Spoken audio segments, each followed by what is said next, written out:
The notion of an ultimate reality hidden beneath a veil of deceptive imagery runs deep in the history of Western thought.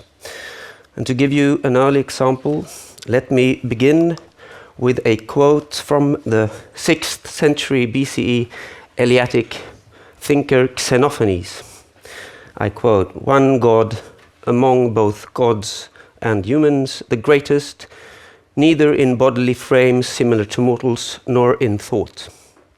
Of course, Xenophanes does not explicitly state that there is only one God, just that there is one God greatest among gods. However, it does seem feasible to equate greatest among in the context of other surviving fragments with dominion over multiple appearances.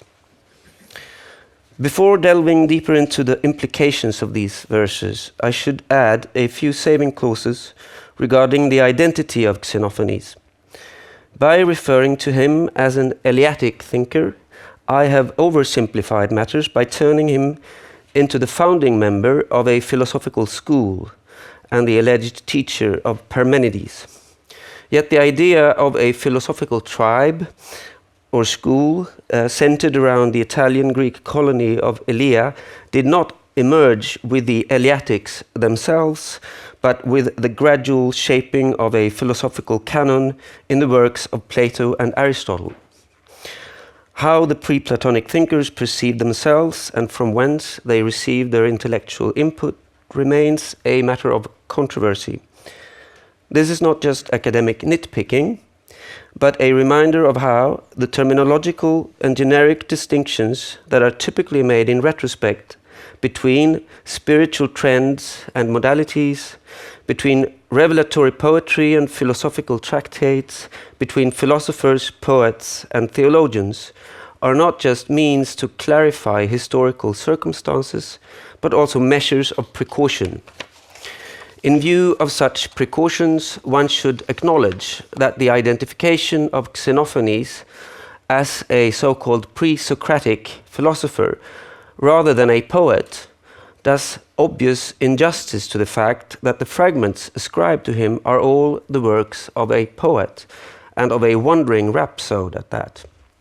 The reason for retrospectively identifying Xenophanes as more of a thinker than a poet is an outcome of favoritism, starting already with Plato's famous quarrel with poetry. According to Plato's critique of traditional poetry, thinking in images and myths is contrasted with superior forms of thinking in concepts and inferential approaches to reality. Xenophanes is made more of a thinker than a poet because he was understood by some to have polemicized against other thinking poets who by the same period reasoned differently about the attainment of knowledge. One of these, to whom I shall soon come back, was the lyric poet Simonides. Without pretending to have grasped the gist of the problem in all its complexity, I have made the comfortable choice of linking the origins and manifestations of iconoclasm in the ancient world to certain prevalent notions about divinity, which in their turn contradict certain perceived malfunctions of public worship and epic imagination. I'm not making this choice so as to presume that public worship was theologically grounded, representing in some sense the cultic manifestation of a theological argument, nor in an attempt to make distinctions between what some consider to be a Judaic religious concern with true worship and a Greek philosophical concern with true knowledge. I shall soon come back to these distinctions, the one called Mosaic and the other Parmenidean, and the distinctions made between them. Rather, I simply want to stress that speculations about divinity and the inimitable unity of being form part of a more comprehensive discourse premised on the distinction between convention and nature, opinion and truth, becoming and being, strife and love. What the history of this idea reveals, as convincingly argued by the French historian of philosophy Pierre Hadot, is not so much a disagreement about the validity of the insight, but how it should best be dealt with, cared for, exploited, given cultic or artistic expression. If we accept Deutero Isaiah as the first unambiguous monotheistic statement in the Hebrew Bible, I quote, "Beside me there is no God," it's equally remarkable that its conventional dating coincides with that of Xenophanes' dactylic hexameters about the gods.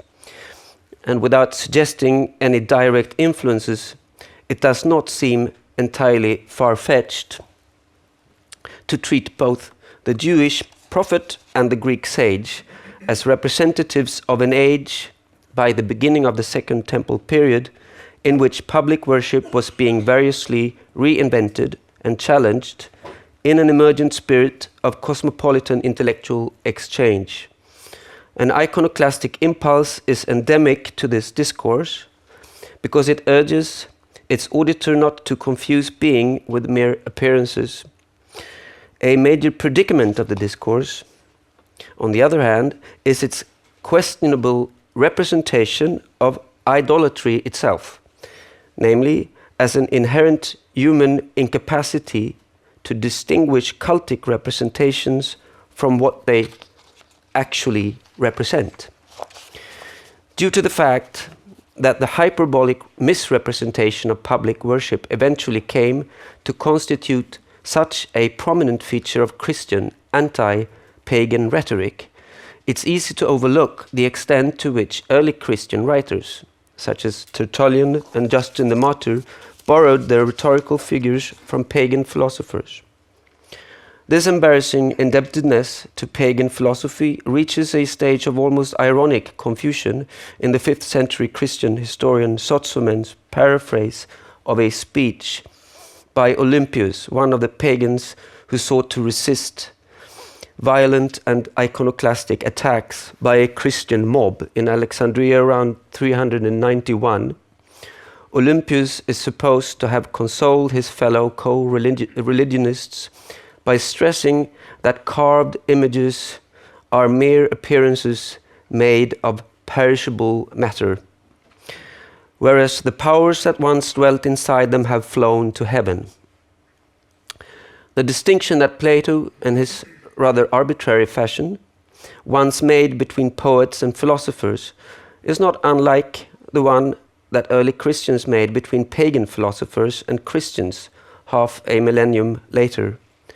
What the antagonists shared with their accusers in terms of notions about divinity would seem contrary to the accusatory claim to have mattered less than outward appearances and occasional affiliations.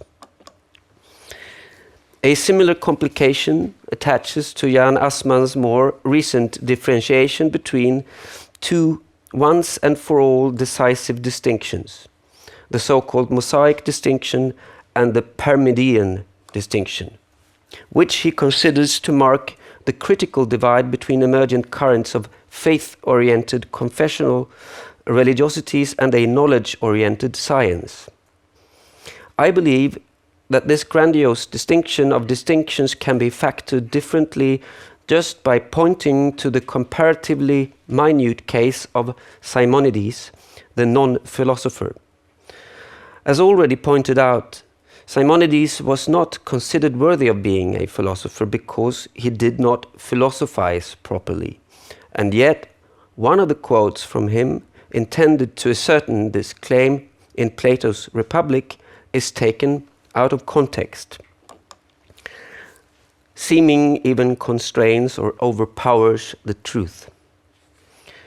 Since we have no clue as to the lyrical context of the fragment, it might just as well be taken at face value as a philosophical statement.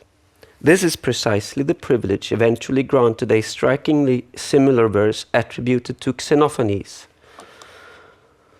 Opinion extends over all things. So that's a distinction made between the truth known by God and opinions, doxa. doxai, dokos in this case. I note in passing that the verb dokeo, with its noun dokos, dokesis, either opinion, fancy, or apparition, phantom, is also seen in the word doxa, signifying appearance, both in the sense of a conjecture or an opinion, and in the sense of glory and splendor, not least that of God's celestial splendor in the New Testament. And this is a significant ambiguity, since it points to the inflective means by which visual appearances and overtly irrational propositions, myth and reality, are given new meaning in Christian discourse. Coming back to Simonides and Xenophanes, what they seem to imply by thus contrasting truth and appearances should not be reduced to a naive negligence of truth, but rather appreciated as an acknowledgement of things as they appear in spite of what they truly are. By being just a little bit less of an extremist, Simonides is retrospectively assigned the unattractive role of a pre-philosophical poet, deceived by greed and ambition in the eyes of his competitors. Needless to say, an active role in the make-believe spectacle of civic life does not exclude a philosophical outlook. We have good evidence for this in the ensuing lives of other prominent public figures such as Cicero and Plutarch. More importantly, however, polytheistic worship and its theoretical, theological, philosophical, devotional corrective have at least one characteristic in common. They are both affirmations of a world beyond mere appearances, in that the one invites communal games of pretense and political power play, whereas the other invites antinomian practices of suspended judgment. Yet this is not where the game ends. By paving the way for an unprecedented religion of truth, vera religio, Christian theologians introduced a new option into religious life by short-circuiting two spiritual modalities that had long remained largely distinct in the ancient world. The one, call it civic and spectacular, had dominated the sphere of public worship, whereas the other, call it non-civic and speculative, had been accessible only through salvific currents of initiation and free association. While there were possibly substantial pagan precedents for this religious transformation in the context of imperial heliolatry, already a century before Constantine, it was only under the impact of imperial Christianity that the development can be said to have reached its climax.